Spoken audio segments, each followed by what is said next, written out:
होलेरी गयो चाउमिनमा म खाइयो। हेलो साथीहरू, वेलकम छ हजुरहरूलाई मेरो मिनी भ्लगमा। र म फेरि सदा चाहिँ एउटा भिडियो लिएर आइसकेको छु साथीहरू, जसमा कि म बजार गएँ। पहिलो प्रथम मैले चप्पल किनेँ, त्यसपछि म कपडा पसलमा गएको त दाइले मलाई पुरै लुङ्गी लाउने सिकाइराखे।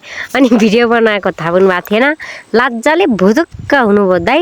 त्यसपछि म त्यहाँबाट निस्केर लागेँ सिधै दायाँ बायाँ नगरेर म नास्ता खानातिर साथीहरू। पहिला मैले खाएँ मोमो, त्यसपछि त्यसमा आएको झोल, अनि त्यसपछि मैले फेरि अर्डर गरेको थिएँ चाउमिन। अनि मैले फेरि यस्तरी खाएँ नि साथीहरू, यस्तरी खाएँ। खाना त खाएँ, तर मैले लाजले हो कि डरले हो त्यो क्यामेरामा हेर्नै सकिनँ क्या साथीहरू। मलाई मात्र यस्तो कि हजुरहरू पनि यस्तै गर्नुहुन्छ? म त आफ्नै फोनमा हेर्न पनि चोर तर्स्या जस्तरी तर्सिन्छु के लाजले, त्यो हेर्नै सक्दैन म। हेर्नुहोस् न, त्यहाँ बिराला आँखा जत्रा कत्रा पारेर मैले कता कता हेरिरहेको छु।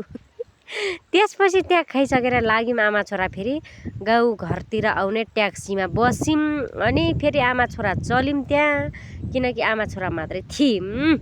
अनि फेरि यस्तो गर्ने रे, यति चकचक गर्छ यो फुच्चे, यति सताउँछ मलाई, पुरै छाडिदिनुहोस् के।